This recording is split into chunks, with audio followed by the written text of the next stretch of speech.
Quando o coração estiver aflito,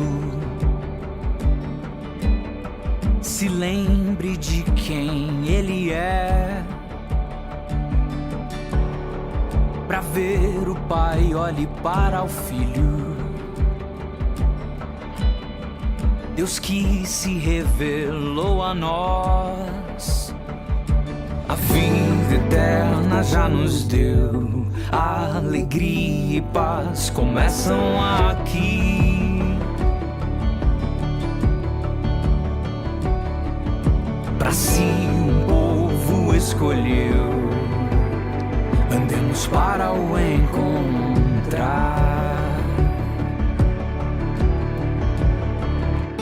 E então vamos cantar, voltando ao eterno lar, pela estrada que nos conduz, vivendo no seu amor. Quando o coração estiver aflito, se lembre do que Ele fez, tudo que criou e sustenta, pelo poder da sua mão, nos estendeu a adoção. Somos filhos da aliança eterna.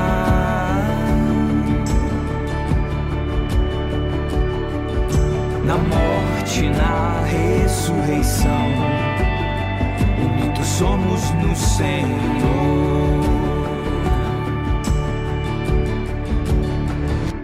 E então vamos cantar, voltando ao eterno lar, pela estrada que nos conduz, vivendo no seu amor.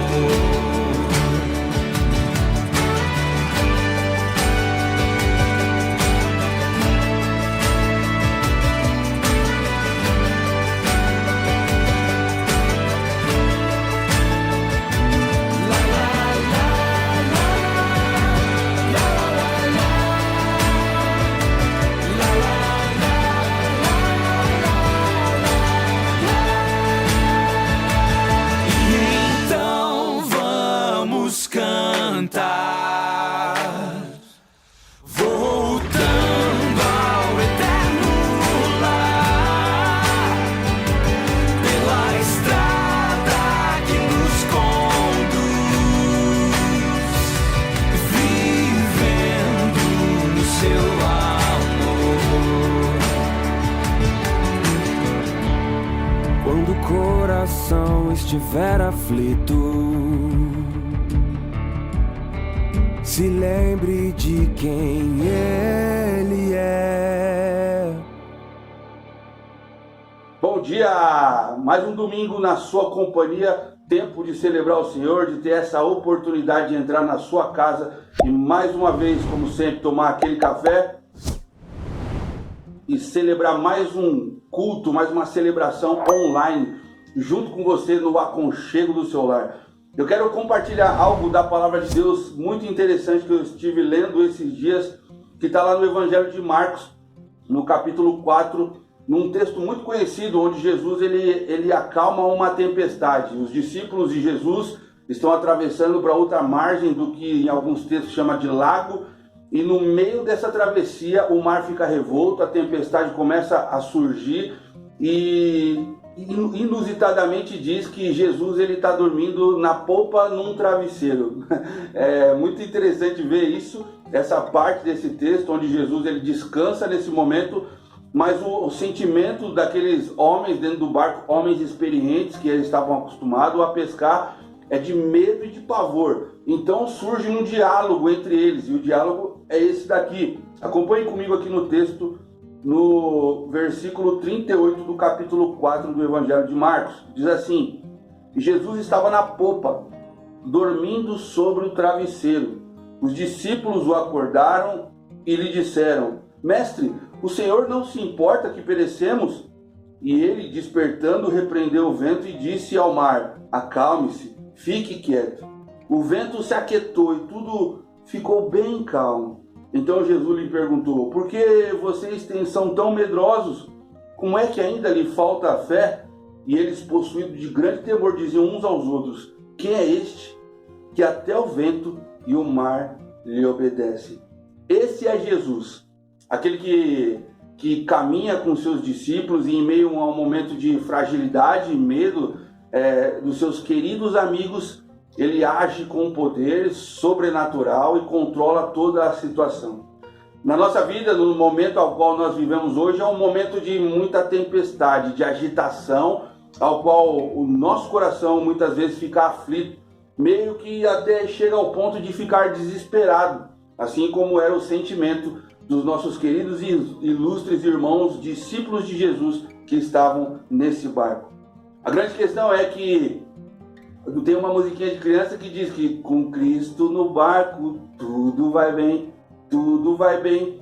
Essa é a esperança e confiança que nós temos em Jesus. Em meio à situação controversa ao qual o mundo vive, e aqui é interessante que os homens tinham experiência e os homens do nosso presente século achavam que tinham experiências no seu modo de viver, e quando tudo é abalado ao seu redor, nós perdemos então o juízo e passamos a temer as situações que nós enfrentamos na vida.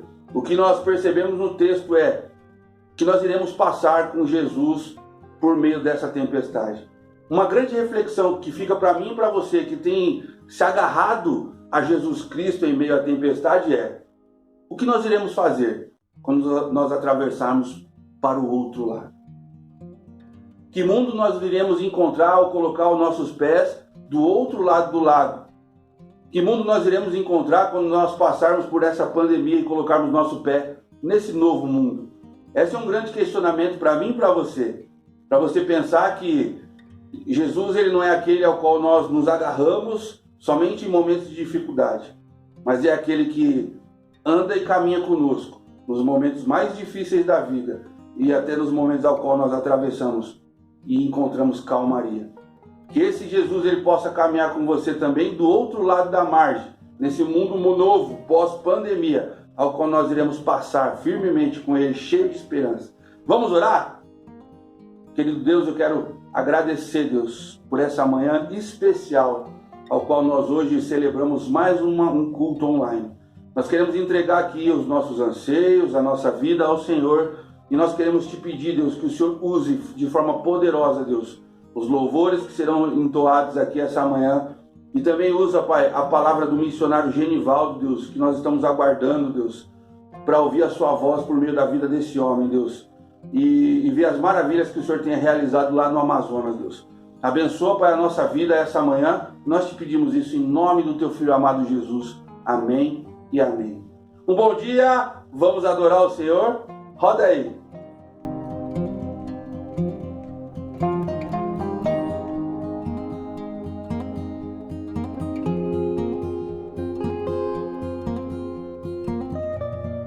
Bom dia, igreja, mais um domingo começando, mais um culto online que a gente está aqui nessa manhã. Queria, antes de começar com esse louvor, compartilhar uma palavra que fica em Romanos capítulo 8, a partir do versículo 35, que diz: quem nos separará do amor de Cristo? Será a tribulação que a gente tem passado? Será a angústia nesses dias? A perseguição, a fome ou a nudez? Ou o perigo ou a espada? E ele continua dizendo que, porque eu estou bem certo de que nem a morte, nem a vida, nem anjos, nem principados, nem as coisas do presente, nem as do porvir, nada poderá nos separar do amor do nosso Senhor que está em Cristo Jesus. Amém? E essa música ela representa com tão claridade, com tão clareza esse versículo que a gente leu aqui. Vamos lá?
Amém?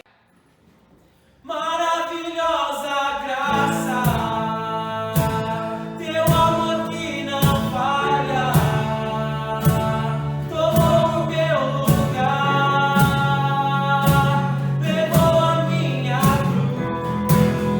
cruz, teu sangue me salvou, minha dívida pagou. Jesus, eu canto de novo, porque hoje livre sou.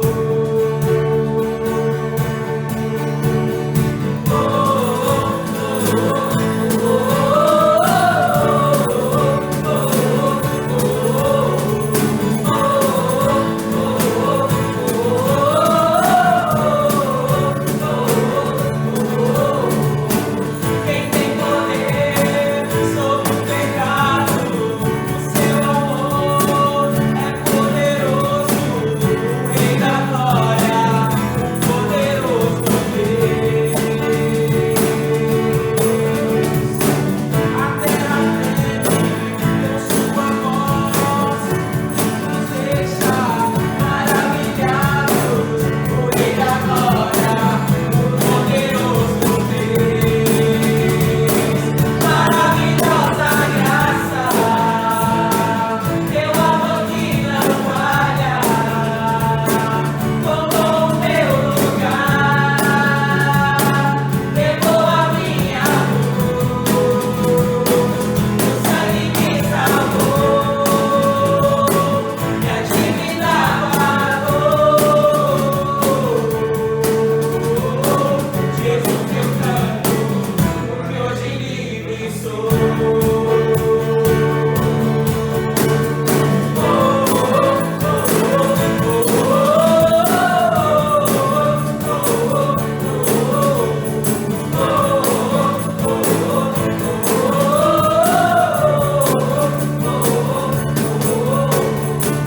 É sempre a paz aos novos homens, é escudo aos indefesos, o Rei da glória, o poderoso Deus.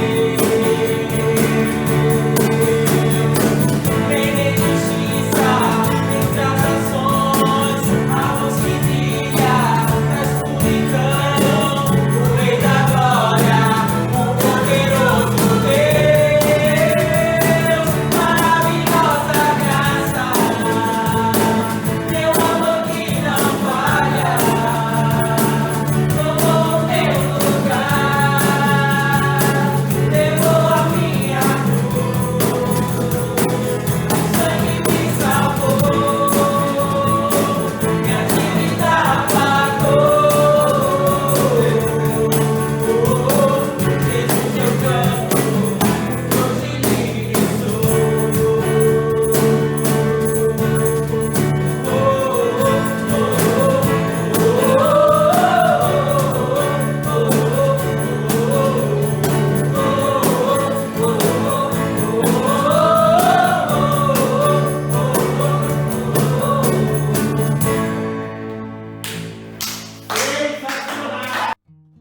Como é gostoso poder celebrar e adorar o nosso Senhor, entoar louvores. Muito feliz, estou muito feliz essa manhã de ter mais essa oportunidade com vocês.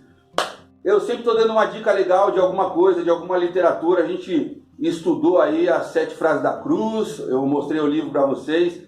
Uma galera tem comprado aí os livros do Eric, as 7 frases da cruz para usar nos PGs. Muito bacana, estou muito feliz. Eu quero mostrar uma novidade, algo que eu adquiri esse dia, que é essa Bíblia. Dá uma olhadinha nessa Bíblia, meu querido. Eu vou colocar pertinho de você aí, ó. Zoom. Olha que legal. A capa é de couro de carneiro. Tem a tagzinha aqui, ó, com o meu nome. Eu, dando uma fuçada, dando aquela zapeada lá no Instagram, encontrei um cara lá do Maranhão, Sandro, seu conterrâneo. E o Jean lá do Maranhão, ele tem um trabalho muito legal, muito legal. Vai estar aqui, ó, a descrição aqui no Instagram. A página dele no Instagram chama A Minha Nova Bíblia Velha. Qual que é o trabalho desse homem? Esse homem, então, ele tem um trabalho de restauração de Bíblias. Então, sabe aquela Bíblia que caminhou com você durante anos e você já encontra ela surrada, velhinha, caindo páginas. O Jean pode dar um jeito para você. Como que é o processo? Você pega a sua Bíblia aqui em São Paulo ou onde você estiver aí no Brasil, você manda pelo correio para o Jean recebe então lá no ateliê dele a sua Bíblia e ele então dá aquela reformulada, coloca essa capa maravilhosa. E olha, meu querido, é capa para a vida toda. É capa que você hidrata ela depois para manter ela sempre bonitinha. Então fica aqui a minha dica para você, Minha Nova Bíblia Velha. Procure ele lá no Instagram, lá vai ter o telefone, entre em contato pelo WhatsApp e vale muito a pena você adquirir esse recurso para manter a sua Bíblia linda e maravilhosa e também para presentear, tá bom? Mais um recadinho que eu tenho aqui é o aniversariante aqui, ó. Uau!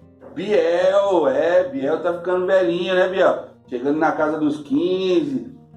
Meu querido, que Deus abençoe sua vida grandemente. Menino querido que nós amamos. Deus te abençoe, meu irmão. Uma outra coisa que eu quero falar é sobre os PGs, os pequenos grupos que estão acontecendo pelo Zoom.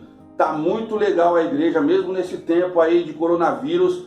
Nós estamos vivendo igreja, nós estamos vivendo comunhão. E o melhor lugar para você estar, para você ser pastoreado nesse tempo de crise que nós estamos vivendo, é por meio dos pequenos grupos. Então, se envolva num pequeno grupo. Entre aí nesses grupos aí que tem sido bênção na nossa igreja, tá bom? Fica o meu recado para você. E no sábado nós vamos fazer uma experiência online. Nós vamos fazer uma reunião de membros. Nós iremos fazer meio que uma assembleia virtual aí com todos os membros. Eu quero deixar esse recado para você que é membro, para você que é frequentador aí da nossa querida ABCA. No próximo sábado nós iremos nos encontrar às 19 horas pelo aplicativo Zoom. Então no Zoom nós estaremos às 19 horas. Você vai receber aí o link para acessar a reunião. Nós queremos fazer aí um realinhamento com todos vocês acerca desse novo tempo, desse novo período ao qual nós estamos passando. Muito importante a sua entrada nessa reunião, tá bom? Sem mais delongas, vamos aos versículos. Roda lá!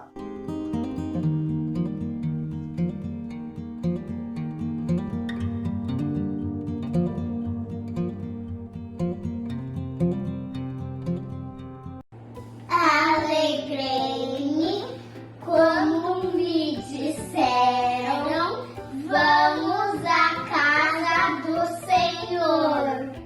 Salmos 122, 1. Bom dia, BCA. Meu versículo está em Joel 2:21 e diz assim: Não temas, ó terra, regozija-te e alegra-te, porque o Senhor faz grandes coisas. Que não ama, não conhece Deus. Pois Deus é amor. Depois Deus é amor. 1 João 4:8. Tchau! Manda beijo. Tchau! Mua! Bom dia, o Senhor é meu pastor e nada me faltará. Salmos 23:1. Tchau! Sei que podes fazer todas as coisas e ninguém pode frustrar teus planos. Jó 42:2. Bom dia, igreja! Tudo bem com vocês? Hoje eu vou falar um versículo. Orar se cessar 1 Tessalonicenses 5:17. Tchau! Bom dia, igreja. Bendito seja o Senhor, que dia a dia leva o nosso fardo. Deus é a nossa salvação. Salmo 68:19. Bom dia, igreja! Hoje eu vou falar um versículo para vocês. Tudo que você fizer, faça com coração, como se fosse para Jesus. Colossenses 3:23. Tchau! Bom dia, igreja! Vou deixar um versículo aqui para vocês, tá? Salmo 90:1. Senhor, Tu tens sido nosso refúgio de geração em geração. Tchau! Bom dia, igreja! Grande é o Senhor, digno de ser louvado. Sua grandeza não tem limites. Salmo 145:3. Tchau! Bom dia a todos. O meu versículo é porque Deus não nos tem dado espírito de covardia, mas de poder, de amor e de moderação. 1 Timóteo, capítulo 1, versículo 7. Oi, igreja, hoje eu vou falar um versículo. Todos te bendirei, louvarei teu nome para todos sempre. Salmos 145, 2. Tchau! Salmo 19, verso 1 e 2. Os céus proclamam a glória de Deus e o firmamento anunciam as obras das suas mãos. Valeu, um abraço. Bom dia, igreja. Deus é nosso refúgio e fortaleza, socorro bem presente nas tribulações. Salmo 46, 1. Bom dia, igreja. O versículo que eu vou deixar para vocês está em João, capítulo 11, versículo 25.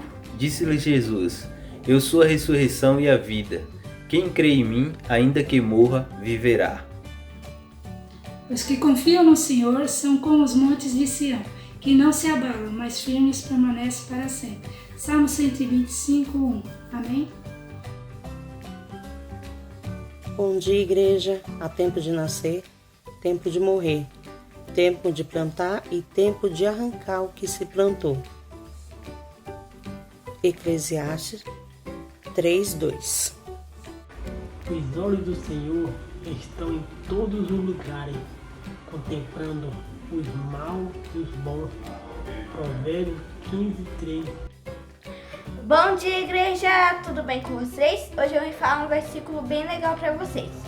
Logo todo aquele que está em Cristo se tornou nova criação. A velha vida acabou e uma nova está para começar. 2 Coríntios 5:17. Tchau, até a próxima! Olha, se você tem alguma estratégia, alguma história, se você tem feito com a sua família algo diferente durante esse tempo ao qual nós estamos vivendo de crise, compartilhe conosco, grave um vídeo, mostre aí o que você tem feito, se é uma ação social, uma benfeitoria aí para sua comunidade, se você tem auxiliado algum irmão, se você tem feito alguma coisa na sua casa com a sua família, compartilhe conosco. Nós queremos abrir um novo quadro aqui na nossa celebração e o quadro é Experiências no Confinamento. Veja aí só a experiência da família Alves nesse tempo aí ao qual eles estão de quarentena. Veja o que eles estão fazendo aí. Roda lá!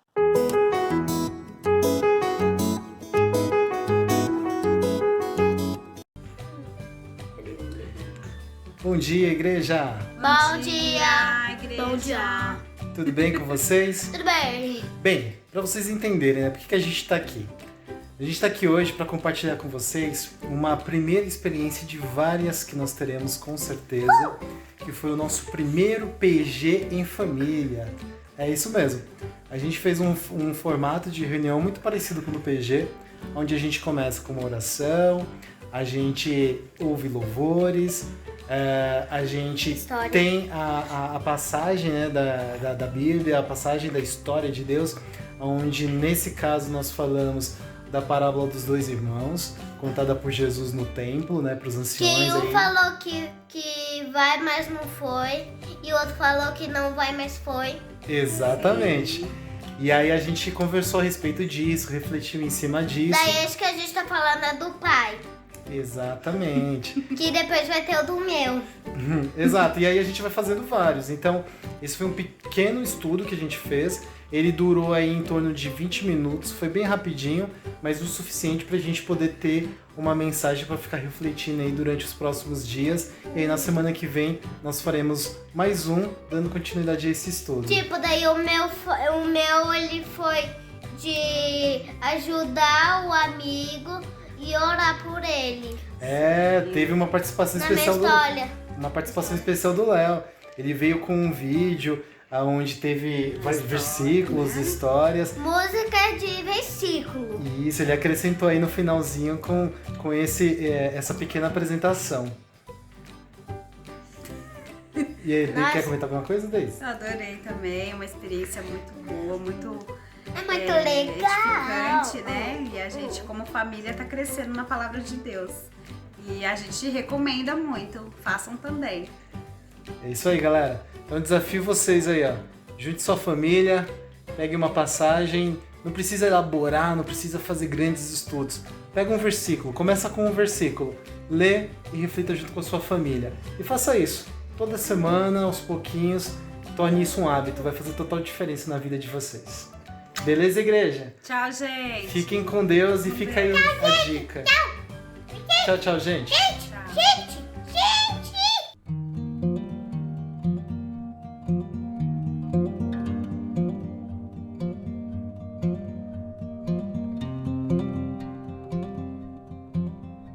Chegou o momento da palavra. Nós iremos receber aqui um amigo missionário, o pastor Genivaldo, direto do Amazonas. Olha, eu quero contar algo para vocês aqui. Em 2017, eu liderei uma caravana aí de jovens de algumas ações bíblicas aí. Nós fomos para o Amazonas, ficamos, eu acho que 9 dias no Amazonas. Foi um tempo abençoado, visitando as comunidades. Eu lembro que eu pregava de manhã e de noite nas comunidades, era muito legal, tinha recreação com criança. E eu lembro que em uma das comunidades, a comunidade de Stanislau, eu preguei à noite e um casal ribeirinho nos chamou eu e a Flávia aí para conhecer a casinha deles, uma casinha humilde, de pau.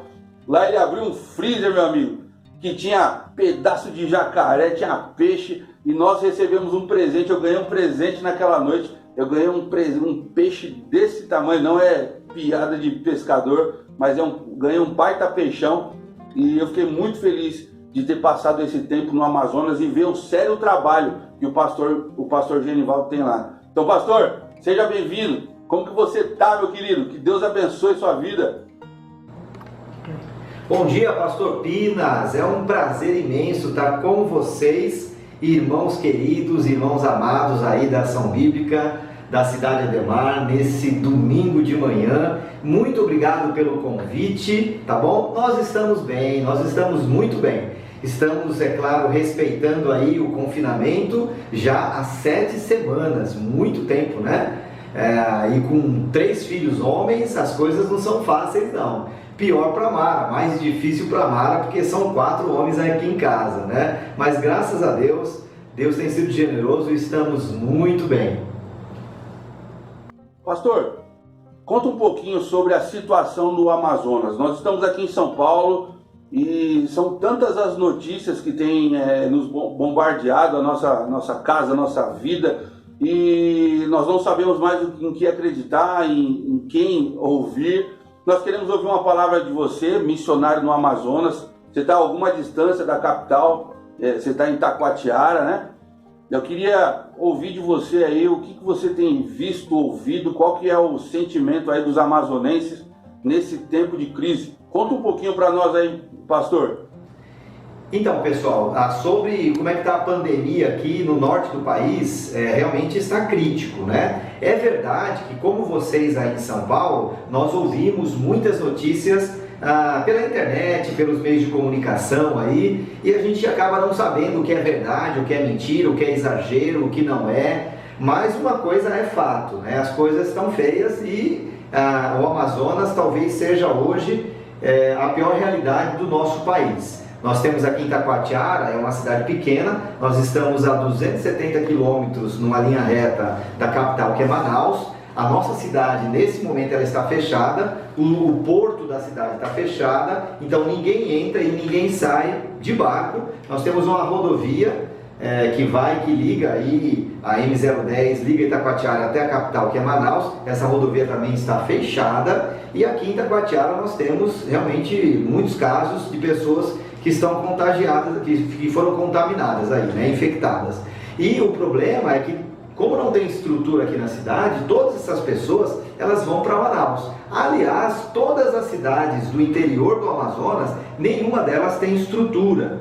E aí, todos os casos de todo o interior do Amazonas acabam indo para Manaus, que é a capital. Manaus, ela está inchada, e realmente hoje o sistema ele está em colapso. O sistema de saúde de Manaus está em colapso. Tinha apenas um hospital para atender, um hospital público, né? Claro que tem particulares também, mas apenas um hospital público para atender todas essas pessoas, e tem muita gente infectada, muita gente que está morrendo. Infelizmente as notícias não são das melhores não. No interior a ficha tem caído e agora está fechando também o cerco nas comunidades do interior. Muitas comunidades, por decreto dos prefeitos e do governador, fecharam as portas. Então tem comunidades aí onde nós temos trabalho, essas comunidades elas estão fechadas. Ninguém de fora da comunidade pode entrar. Agora a preocupação maior é realmente no rio indígena, as comunidades indígenas. Então, como eles são mais protegidos pelo governo,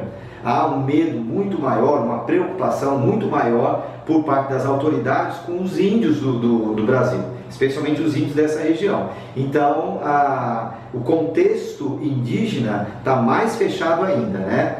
E essa é a realidade. Nós devemos orar por isso, porque o estado do Amazonas, a região aqui, ela tem sido muito afetada e muito castigada por essa pandemia. Pastor, fala pra gente aí um pouquinho do trabalho que você realiza no Amazonas. A gente pôde conhecer um pouquinho lá do que você tem feito. O Seminário Flutuante, o TLC, né, que é a formação de líderes, tem o Instituto Tocar, que tem o objetivo de ensinar música para os ribeirinhos, e também tem o projeto da aviação aí missionária. Conta um pouquinho mais detalhadamente aí dessas atividades que você realiza lá durante esse longo período ao qual você serve lá como missionário no Amazonas. Informa a gente aí, que a gente está ansioso para conhecer um pouquinho mais do que você tem feito por aí, meu irmão. Então, pessoal, no mês que vem não, em junho, né? Mais precisamente no dia 23 de junho, eu e a Mara, a minha esposa, nós vamos estar completando aí 18 anos que fomos enviados pela nossa igreja e chegamos aqui para trabalhar nessa região. Nesses 18 anos, Deus foi muito generoso conosco, com a nossa equipe, com a nossa missão, e nós tivemos o privilégio de implantar 3 grandes ministérios, que é o Seminário Flutuante, o TLC e o Instituto Tocar. O Seminário Flutuante é um seminário, é uma escola que dura 3 anos e meio, e nós formamos líderes ribeirinhos indígenas. Então a ideia é formar pastores indígenas para pastorear essas comunidades indígenas e formar pastores ribeirinhos para pastorear essas comunidades ribeirinhas. Nós formamos a última turma no mês de outubro do ano passado, foi a 3ª e a maior turma, e para nossa surpresa, nesses últimos meses, claro, antes da pandemia, nós fizemos várias viagens para conversar, entrevistar os futuros alunos, os candidatos, aquelas pessoas que querem ser alunos dessa 4ª turma. Essa turma iria começar semana passada, do dia 20 ao dia 25 de abril. E infelizmente, por conta dessa pandemia, a gente teve que cancelar. Não temos ainda uma data prevista para começar o Seminário Flutuante, se Deus permitir, em julho. Mas o que nos surpreendeu foi a grande quantidade de pessoas. Praticamente 80 alunos nós estamos aí aceitando, uma turma jamais vista, um grande desafio. Nós não temos muita estrutura para receber tantos, mas nós entendemos que Deus mandou e nós vamos cuidar bem desses 80 alunos da 4ª turma do Seminário Flutuante. Então ore por isso. Nós paramos também os 2 TLCs. TLCs é treinamento de líderes nas comunidades. Nós temos um treinamento na comunidade do Lago do Elias, no Rio Urariá, e outro na comunidade do Rio Stanislau. E esses 2 TLCs têm duração de 3 anos, nós nos reunimos sexta, sábado e domingo, e a ideia é revitalizar a igreja, aquele trabalho que estava ali minguado, investir também em lideranças aí. O projeto mais recente que nós temos, vocês já ouviram falar, já tem orado, já conhece, é o Instituto Tocar, é a nossa escola de música. Nós formamos a última turma no final do ano passado e nós estamos então agora remodelando, trabalhando para estruturar melhor, e provavelmente nós vamos começar a próxima turma só no final do ano aí. Então nós estamos no processo agora de avaliação, reformulação do Instituto Tocar, para muito em breve voltar com forças redobradas aí. Sobre o projeto de aviação que você mencionou, pediu para compartilhar um pouco, é um projeto de aviação missionária. Então, os desafios aqui são as longas distâncias, né? E você só pode chegar numa comunidade ribeirinha ou numa comunidade indígena de barco ou de avião. Então nós estamos sonhando aí já há um bom tempo em ter um aviãozinho para chegar mais longe, com mais precisão, atender essa demanda de pessoas que estão isoladas em bolsões na floresta amazônica, e com esse aviãozinho então chegar aonde hoje nós não podemos chegar por conta de várias questões aí. Obviamente por causa do acidente, na verdade, nessa quinta-feira que passou, completou 2 anos do acidente, então a gente teve que parar momentaneamente, mas esse ano a gente volta com força, Deus permitindo, e muito em breve a gente vai estar aí adquirindo aí esse aviãozinho, e vamos dar continuidade a esse sonho que Deus tem colocado no nosso coração. Ore por isso, e ore também pelo Seminário Flutuante, pelos 2 institutos Tocar, pelos 2 TLCs, treinamento de líderes nas comunidades, e também ore pelo Instituto Tocar. Ore também pelos nossos missionários que moram nessas comunidades e têm sido afetados. Então, daqui da cidade, quando nós temos contato com esses missionários, nós estamos então aconselhando eles a como proceder nessa fase de pandemia que engoliu, inclusive, o interior, essas comunidades ribeirinhas aí. Tá bom, queridos? Muito bacana, pastor, tudo que Deus tem feito na sua vida. Muito legal saber mais detalhadamente de todos os projetos ao qual você está envolvido com a família. Que Deus abençoe aí a Mara, o Tiago, o Silas e o André. Família grande, não esqueci de ninguém, hein? Pastor, traz uma palavra, uma reflexão para nós. Deus abençoe sua vida. Ok, pessoal, o pastor Felipe Pinas, ele pediu para trazer uma palavra de encorajamento, né? E a palavra de encorajamento que eu gostaria de trazer para vocês nessa manhã está no livro de Apocalipse, capítulo 20. Eu vou convidar vocês a abrirem suas Bíblias no livro de Apocalipse, capítulo 20. Nós vamos ler 2 partes aqui. Uma parte que está no capítulo 20, dos versículos 11 a 15, e outra parte que está no capítulo 21, do 1 ao 7, tá bom? Quem não gostaria de conhecer o futuro? Esse texto aqui é um texto escatológico, ele vai falar sobre as coisas que vão acontecer no futuro. Esse tema, ele foi extremamente explorado no cinema, nas telas de cinema, em Hollywood, né? Quem não gostaria de ter uma máquina para voar lá no passado e ver alguma coisa que aconteceu, ou uma bola de cristal para ver o que vai acontecer no futuro, né? A palavra de Deus, para nós, ela mostra as coisas que vão acontecer no futuro. Num contexto aí bem distante, nós temos o Senhor Jesus que morreu, que ressuscitou, e ele então passa o bastão para os seus discípulos, e esses discípulos se tornam apóstolos. E eles têm uma grande responsabilidade, a responsabilidade de pregar o Evangelho, eles têm a responsabilidade de implantar a sua igreja aqui nesse mundo, e eles têm a responsabilidade de construir o reino de Deus. Dos 11 apóstolos, porque um ficou para trás, né? Dos 11 apóstolos, a história vai falar para nós que 10 foram martirizados, ou seja, 10 apóstolos morreram pregando o Evangelho. E o apóstolo João, que escreveu o livro de Apocalipse aqui, ele foi preso, ele foi exilado numa ilha chamada Ilha de Patmos. Ele está aqui nessa ilha e ele então recebe a revelação por intermédio do nosso Senhor Jesus Cristo. Isso está no capítulo 1, versículo 1. E então ele passa aqui a escrever aquilo que ele viu sobre os acontecimentos futuros. Eu gostaria de convidar vocês para abrirem suas Bíblias em Apocalipse capítulo 20, versículo 11 até o versículo 15. Diz assim a palavra do Senhor. Antes de ler, nós vamos fazer uma oração. Vamos orar, irmãos? Nosso Deus e amado Pai, nesse momento nós pedimos que o Senhor acalme o nosso coração. Nós estamos aqui nesse domingo pela manhã e nós pedimos nesse momento que vamos ler a Tua Palavra, que vamos meditar na Tua Palavra. Nós pedimos que o Teu Santo Espírito possa nos dar entendimento, que possa nos esclarecer essas verdades, com relação aos últimos acontecimentos, que nós possamos ser edificados, que o Senhor chame a nossa atenção e que nós possamos aplicar essas verdades eternas à medida que formos ensinados pelo Senhor.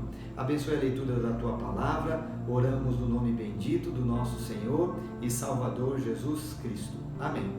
Diz assim a Palavra do Senhor: Vi um grande trono branco e aquele que nele se assenta, de cuja presença fugiram a terra e o céu, e não se achou lugar para eles. Vi também os mortos, os grandes e os pequenos, posto em pé diante do trono. Então se abriram livros, e ainda outro livro, o livro da vida, foi aberto, e os mortos foram julgados segundo as suas obras, conforme o que se achava escrito nos livros. Deu o mar os mortos que nele estavam. A morte e o além entregaram os mortos que neles haviam, e foram julgados um por um, segundo as suas obras. Então a morte e o inferno foram lançados para dentro do lago de fogo. Esta é a segunda morte, o lago de fogo. E se alguém não foi achado escrito no livro da vida, esse foi lançado para dentro do lago de fogo. Então eu gostaria de compartilhar com vocês, irmãos, nessa manhã, essas duas revelações, essas duas visões que o apóstolo João teve sobre o fim do fim. A primeira revelação nós lemos aqui nesses versículos, no capítulo 20, e o que é essa revelação, o que é essa visão vai ensinar, vai falar para nós. Essa visão ela vai mostrar que é revelado o destino eterno de cada homem. Preste atenção no que está acontecendo aqui, meu irmão. É revelado o destino eterno de cada homem. Quais são algumas verdades que o texto nos apresenta? Primeira verdade está bem destacada aqui no versículo 11. Todos estarão na presença de Deus. Temos aqui o julgamento do ímpio, o palco do espetáculo terrestre terminou, as cortinas se fecharam, as luzes se apagaram e chegou o grande dia de comparecer perante o grande e supremo juiz. Aqui Deus se revela como um Deus justo, como um juiz a temer. Ele se apresentou na primeira vinda dele como um Deus de amor. Ele ensinou ao mundo o amor do nosso Deus, porque Deus amou ao mundo de tal maneira que deu o seu Filho unigênito. Aqui, nesta visão que João tem, Deus ele se apresenta como o justo, o reto juiz. Aqui, queridos, não vai haver festa. Aqui não vai haver reivindicações, não vai haver protesto, pessoas com a cara pintada. Nesse momento, apenas haverá um grande vazio, um grande silêncio. É isso que vai acontecer aqui. Todos estarão na presença de Deus. O versículo 11 vai dizer para nós: de cuja presença fugiram a terra e o céu, e não se achou lugar para eles. O homem, ele tentará de todos os meios se esconder da presença de Deus, mas não conseguirá. Nesse momento aqui, não haverá nenhum lugar nesse mundo ou no universo que o homem possa se esconder da presença de Deus. Você algum dia na sua vida já brincou de esconde-esconde? Eu tenho 3 filhos e de vez em quando eu brinco de esconde-esconde com eles, né? Eu lembro quando eu era pequeno, brincava de esconde-esconde, e teve uma vez que eu tentei me esconder de Deus, perdão. Teve uma vez que eu tentei me esconder do meu pai. Eu aprontei, fiz uma coisa errada, meu pai queria me bater, e aí ele perguntou para minha mãe: olha, onde é que está o Genivaldo? E a minha mãe falou assim: eu não sei. E eu estava escondido debaixo da cama. E eu escutei meu pai falando para minha mãe: olha, se ele fugir, quando ele voltar, ele vai apanhar dobrado. Então naquele momento, correndo, eu saí de lá e falou: pai, eu estou aqui.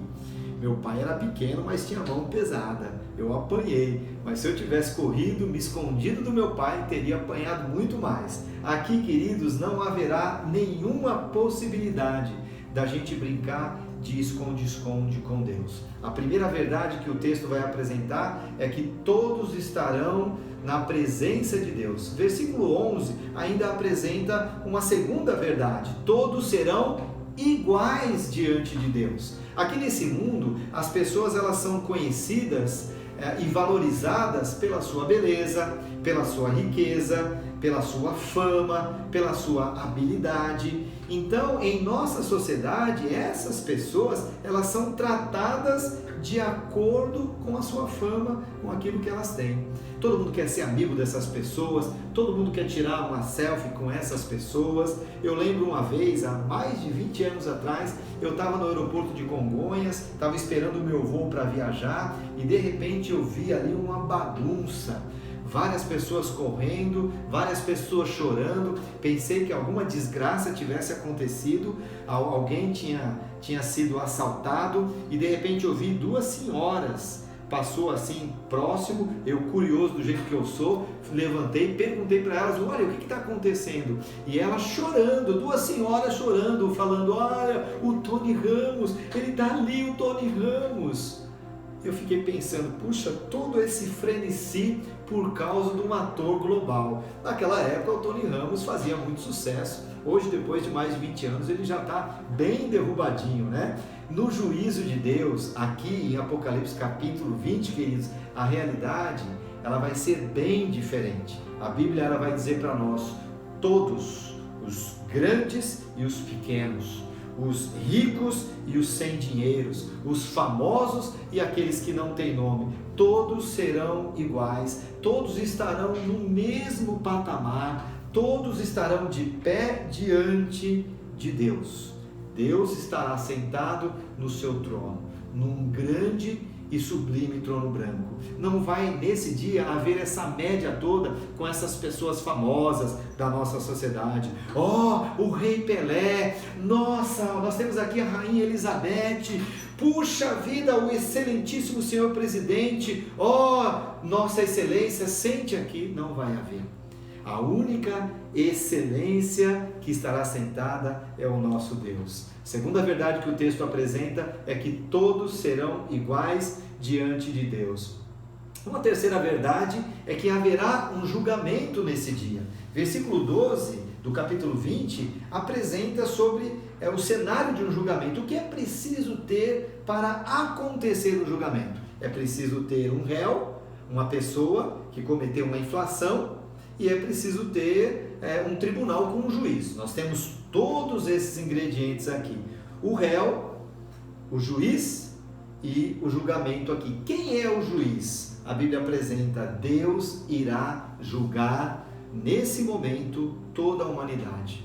Ele estará sentado num trono branco. Trono branco simboliza para nós a justiça de Deus, a santidade de Deus, a majestade e o poder de Deus. Somente Deus vai estar sentado no seu trono branco. Todos estarão em pé diante de Deus, e Deus ele vai então escrever uma grande linha divisória na humanidade. Os homens eles serão divididos em dois grupos distintos: os absolvidos e os condenados, os salvos em Cristo Jesus e aqueles que não aceitaram Jesus como Salvador, aqueles que vão para o céu e aqueles que infelizmente vão para o inferno. O réu, quem é o réu? A Bíblia vai apresentar toda a humanidade sem Cristo, todos os grandes e os pequenos, aqueles que morreram no passado estarão presentes aqui, de acordo com o versículo 13. O que João está dizendo é que não importa quando ou como a pessoa morreu, todos estarão nesse momento incluídos nesse julgamento. A pessoa morreu e o seu corpo nunca foi encontrado. Não vai ter problema nenhum, ela vai estar nesse dia perante o juiz, em frente do trono branco.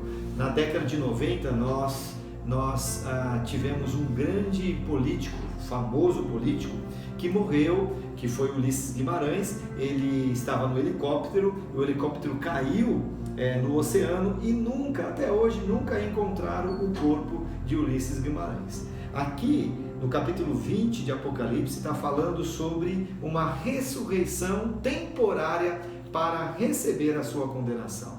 É uma prestação de contas.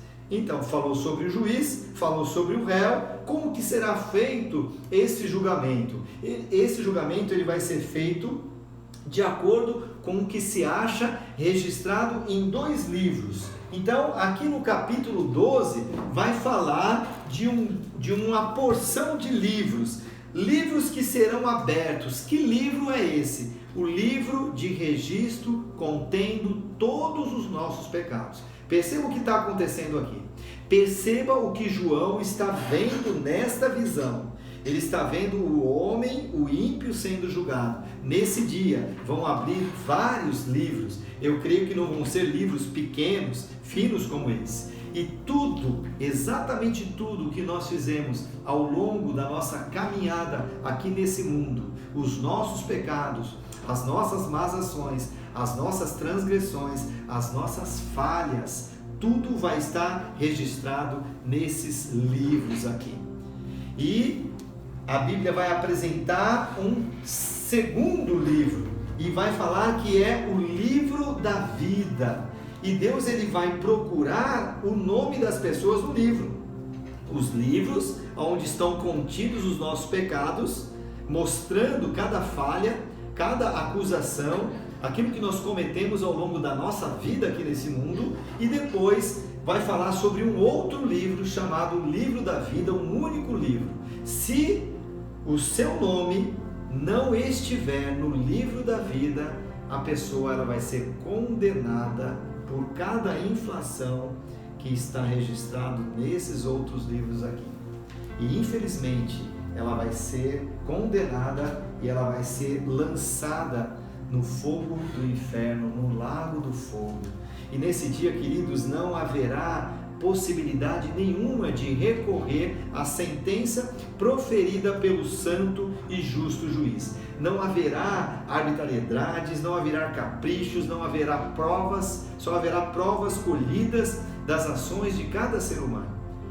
O apóstolo João, no capítulo 2 de Romanos, versículos 5 e 6, ele vai dizer, se referindo ao ímpio, ao homem que não teme a Deus, ele vai dizer para nós: contudo, por causa da sua teimosia e do seu coração obstinado, você está acumulando ira contra si mesmo, para o dia da ira de Deus, quando se revelará o seu justo julgamento.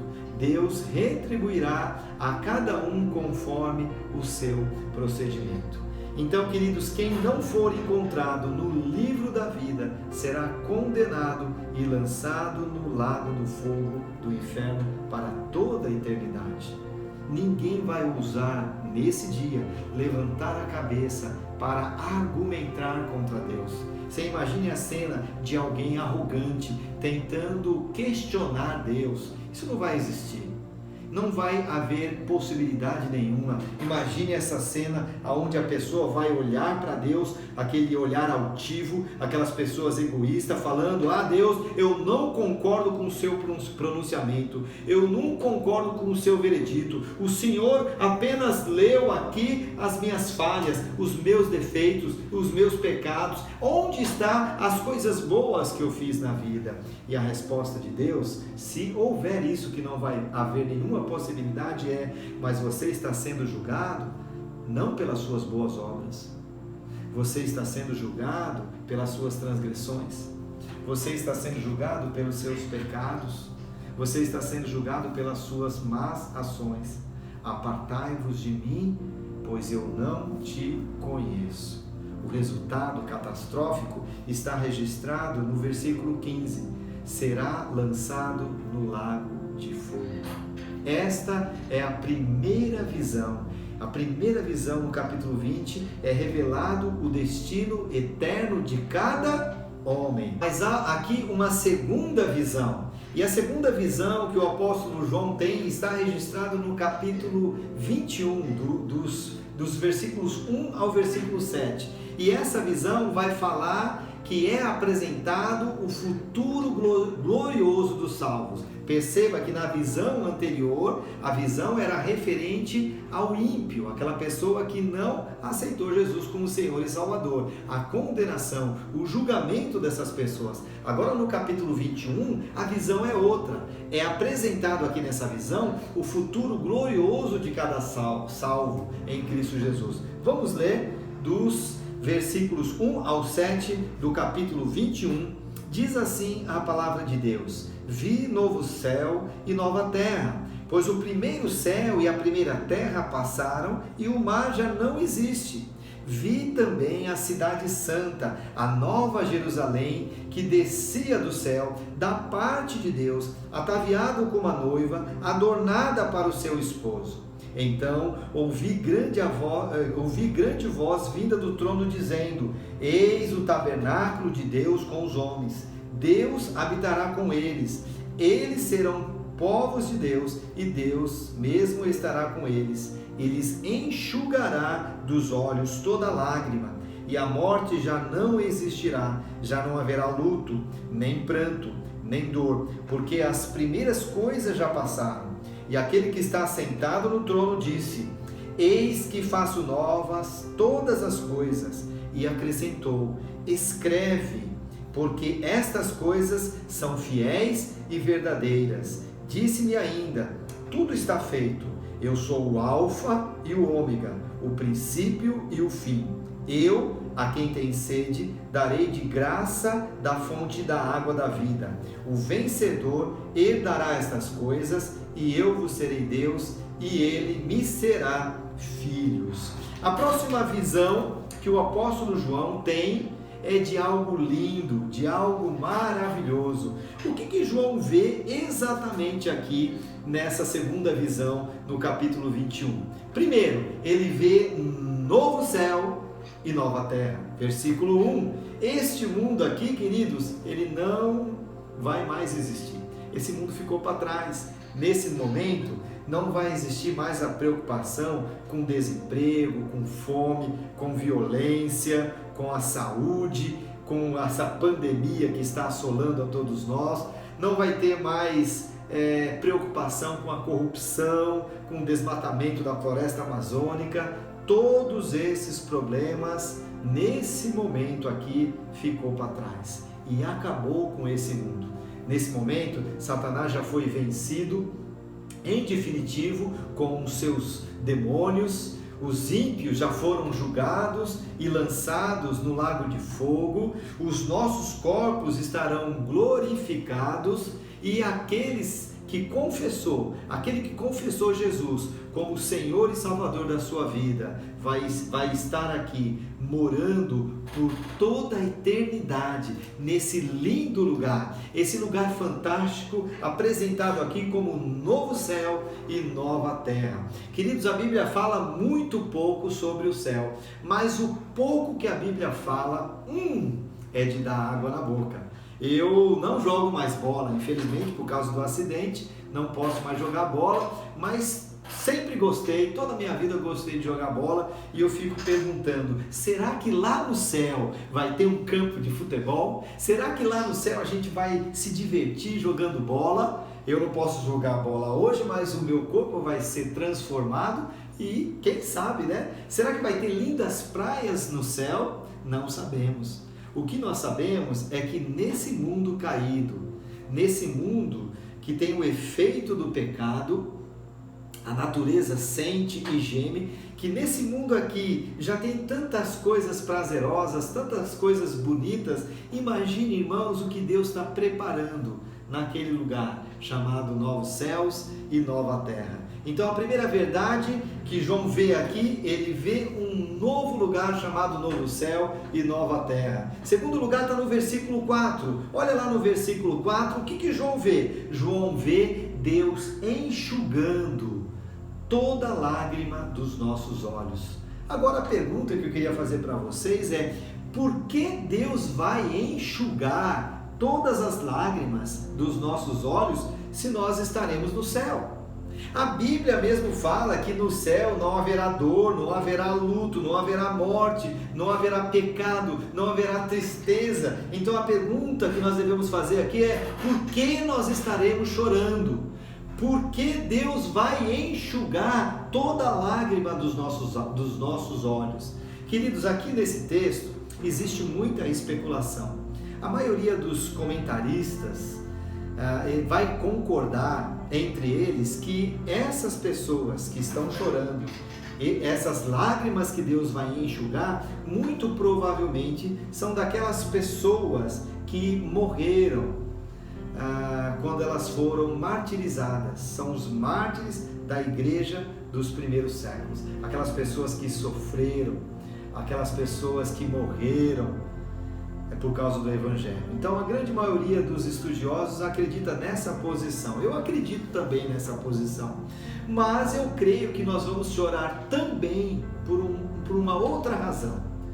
Eu creio que num primeiro momento, aqui quando estivermos no céu, nós vamos chorar não apenas por ver os mártires da igreja chorando, mas nós vamos chorar por ver o quanto, preste atenção queridos, por ver o quanto nós somos infiéis, o quanto nós somos preguiçosos, o quanto nós somos egoístas. Talvez nós vamos chorar porque nós vamos perceber lá no céu que a gente se preocupou demais conosco aqui nesse mundo.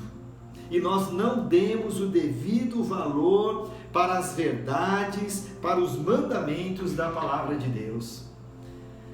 Quando eu olho para esse texto, eu fico pensando, vamos aproveitar que nós estamos aqui.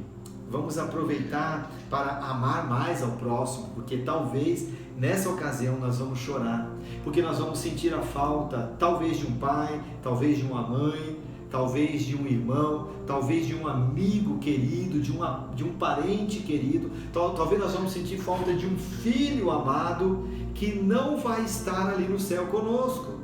E nesse momento nós vamos chorar porque nós poderíamos ter sido mais fiel, nós poderíamos ter amado mais ao próximo, nós poderíamos ter trabalhado mais para o Senhor, nós poderíamos ter pregado mais o Evangelho, mas nós não fizemos.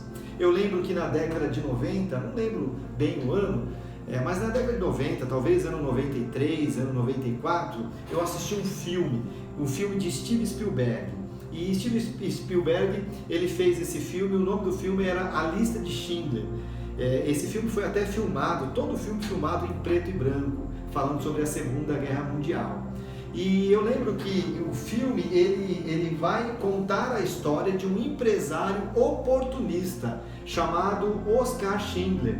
Daí vem então o nome A Lista de Schindler. E esse empresário oportunista, ele ganhou muito dinheiro à custa da desgraça dos judeus no holocausto da Segunda Grande Guerra Mundial. Mas no decorrer do filme, ele se arrepende. Ele se arrepende das coisas feias, da atitude feia que ele fez. E ele começa a lutar, e ele começa a trabalhar para salvar os judeus da câmara de gás. A história conta que Oskar Schindler, ele salvou mais de 70 pessoas da morte, da câmara de gás. E ele começa a vender todas as suas propriedades, começa a vender todos os seus bens. E no final do filme, quando ele já não tinha mais dinheiro, ele, na presença de um dos oficiais corruptos nazistas, ele tira o único bem precioso que ele tem, um anel de brilhante, muito caro. Ele tira aquele anel de brilhante e ele fala para aquele oficial, e ele diz: olha, quanto vale este anel de brilhante? Quantos judeus eu posso comprar? Quantas vidas eu posso salvar? Queridos, toda vez que eu leio essa passagem que fala que Deus vai enxugar dos nossos olhos todas as lágrimas, eu penso nesse filme. Toda vez que eu leio essa passagem, eu penso no que esse empresário ele fez. Eu poderia ter feito mais, eu poderia ter salvado, eu poderia ter trabalhado mais. Eu acredito que naquele dia, naquele primeiro momento, nós vamos chorar porque nós vamos sentir falta de pessoas que nós amamos e que nós, por causa de preguiça, por causa de egoísmo, por causa de má vontade, por causa de capricho, nós não pregamos o Evangelho para essas pessoas. É claro que nós vamos estar no céu e nesse primeiro momento eu acredito que Deus vai permitir que a gente tenha lembrança. Num segundo momento eu acredito que Deus vai limpar das nossas mentes essas lembranças, porque senão o céu não vai ser céu. Você imagine, né? A gente pensando num pai, ou numa mãe, ou num filho, ou num irmão, ou num amigo, e a gente não vai curtir o céu como o céu merece ser curtido. Então eu creio que depois desse primeiro momento, eu creio que Deus ele vai limpar da nossa mente toda a lembrança que nós temos nesse mundo.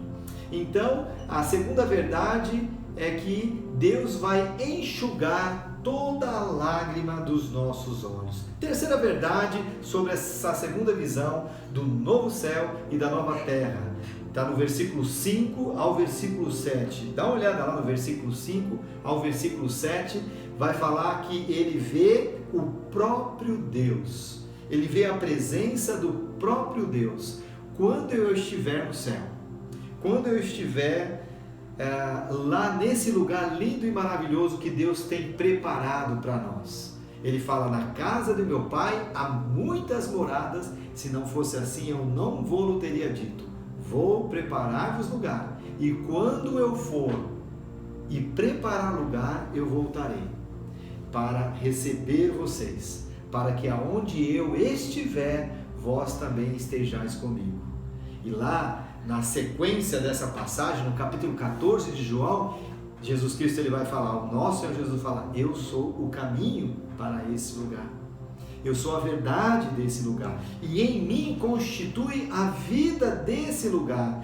E aqui o apóstolo João, ele vê nessa visão a presença do próprio Deus. Eu fico pensando, quando eu estiver lá no céu, a glória será minha. Quando nós estivermos no céu, a glória será nossa. Eu vou querer ver muita gente. Eu vou querer ver o meu amado pai na fé, o pastor Fred, poder abraçar o pastor Fred. Eu vou ver o honroso pastor José de Souza. E como vai ser gostoso abraçar o pastor José de Souza. Vou ver o meu pai. Meu pai se converteu, meu pai aceitou Jesus há 6 dias antes de partir desse mundo. Eu vou ter a oportunidade de abraçar o meu pai, de sorrir com ele, de viver toda a eternidade ao lado dele. Que coisa maravilhosa, irmãos! Eu vou ter a oportunidade de agradecer a Deus por esses gigantes na fé, esses homens, essas mulheres do Antigo Testamento, do Novo Testamento, mas o momento mais aguardado, o momento mais desejado vai ser quando eu estiver na presença do meu Deus, que eu puder abraçar o meu bom Jesus, beijar o nosso Salvador e agradecer por tudo que Ele fez pelas nossas vidas. Só existe uma maneira, queridos, só existe uma maneira para ir para esse lindo lugar, e a maneira é se o seu nome estiver escrito no livro da vida. Creia em Jesus e será salvo. Confesse os seus pecados. Se com a tua boca confessares a Jesus como Senhor e em teu coração credes que Ele ressuscitou dentre os mortos, você será salvo. Romanos capítulo 10, versículo 9. E para você que já tem essa certeza, que já aceitou, que tem a convicção que o seu nome está escrito no livro da vida, nós temos que aproveitar o tempo. Essa é a palavra de encorajamento que eu gostaria de deixar para vocês. Remir o tempo, aproveitar o tempo. Querido, Deus é bom, Deus é amor, Deus é maravilhoso. Ele está retardando a sua vinda para que mais e mais pessoas possam aceitar Jesus e povoar o céu por toda a eternidade ao lado desse nosso Deus. Que nós possamos ser mais conscientes, queridos, mais conscientes das nossas responsabilidades aqui nesse mundo. Que nós possamos remir o tempo para viver uma vida mais digna, uma vida mais consagrada ao nosso Senhor. Talvez você esteja falando nessa manhã, sentado aí no sofá da sua casa, né? Mas como é que eu posso fazer isso? Como é que eu posso aproveitar esse tempo se eu estou confinado, se eu estou trancado aqui por causa dessa pandemia, desse coronavírus? E eu respondo para você, nós podemos e devemos aproveitar esse período de confinamento. Nós podemos fazer muitas coisas de dentro da nossa casa confinados. Nós podemos orar mais pelas pessoas, orar individualmente, orar como família. Nós podemos pegar o telefone e ligar para alguém. Nós podemos pegar o celular e fazer uma chamada de vídeo e conversar com o nosso amigo, conversar com o nosso irmão. Nesse exato momento, queridos, talvez nesse exato momento alguém esteja precisando de uma palavra de ânimo, de uma palavra de encorajamento, de uma palavra de conforto, de uma palavra de salvação, né? Nesse momento de pandemia, precisamos ser igrejas, mesmo sem estar na igreja. Precisamos ser igrejas, mesmo sem estar fisicamente presente na igreja. Essa é a palavra de encorajamento que eu gostaria de deixar para vocês. Que Deus está no controle absoluto de toda a situação. Que o plano de Deus, ele segue sem interferência nenhuma. O plano de Deus, eterno e soberano, ele continua a acontecer. Talvez os nossos planos foram interrompidos. Talvez nós não saibamos o que vai acontecer amanhã, a semana que vem, o mês que vem. Mas Deus sabe de todas as coisas. Nada foge do olhar, nada foge do controle soberano e absoluto do nosso Deus.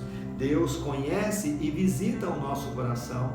Ele sabe o que está acontecendo dentro de nós. A nossa vida é como um livro aberto para com Deus. E nós podemos nos achegar a Ele. Vamos orar, queridos? Deus abençoe você de maneira rica e preciosa. Nosso Deus e amado Pai, nós queremos agradecer por esse lindo texto. Obrigado, porque nós não precisamos de uma máquina do tempo, nós não precisamos de uma bola de cristal para ver o futuro. Nós já temos, ó Deus, a Tua palavra, o Teu livro, a Tua carta de amor, que é a Bíblia, que foi deixado para nós. E nós pedimos para que o Senhor nos dê responsabilidade para ver as coisas que vão acontecer, os sinais do tempo. O Senhor Jesus, quando estava com seus discípulos, chamando a atenção dos seus discípulos, chamou de nécios, porque eles sabiam até prever quando iria chover ou não, de acordo com como estava o tempo, mas eles não sabiam das coisas que estavam para acontecer com relação à vinda de Cristo, ó Deus. Que o Senhor nos dê um coração alegres, que o Senhor nos dê um coração agradecido e que nós possamos continuar marchando debaixo da autoridade desse Deus Todo-Poderoso. Senhor, tem misericórdia das nossas vidas. Senhor, tem misericórdia de tantas pessoas que nós amamos, que nós conhecemos. Muitas dessas pessoas, até é possível que muitos de nós dividimos a casa, o teto ou até a cama com essas pessoas, mas ainda não conhecem a Jesus. Nós somos missionários aqui, eu e a minha família no Amazonas. Quantos ribeirinhos, quantos índios estão precisando ouvir do Evangelho. Por isso, ó Deus, que o Senhor use as nossas vidas, a Tua igreja, para representar bem o Senhor nesse mundo. Te agradecemos, oramos o nome bendito do nosso Senhor e Salvador, Jesus Cristo. Amém. Deus abençoe, queridos. Meu querido, se você se sentiu abençoado, por conhecer um pouquinho mais do projeto missionário ao qual o Genivaldo está envolvido e você deseja contribuir, ajudar com esse crescimento, a expansão desse trabalho, eu vou deixar duas referências aqui. Essa primeira referência aqui é a conta da missão. Se você desejar fazer qualquer quantia, uma oferta para a missão, para a compra do avião, para esse projeto do alcance dos ribeirinhos mais longe, é essa conta aqui. Se você deseja abençoar o pastor Genivaldo e sua família, é essa outra aqui. Então, é tudo bem divididinho, tudo bem claro. E se você se sentir tocado e abençoado, não hesite, faça uma oferta de qualquer valor para esse irmão que é tão abençoado. Tá bom? E nós teremos o nosso TBT de domingo, certo? E o nosso TBT de domingo vai ser acerca da viagem missionária que nós fizemos no Amazonas junto com o missionário Genivaldo em 2017. Então acompanha depois aí o vídeo com os nossos jovens em ação, beleza? Vou me despedir com a nossa nova Bíblia, com as palavras do apóstolo Paulo, que diz: que a graça do Senhor Jesus Cristo, o amor de Deus e a comunhão do Espírito Santo estejam com cada um de vocês. Que essa semana seja uma semana caminhando no barco, com dificuldade, mas confiantes e alegres, porque Jesus está lá. Amém? Deus abençoe sua vida.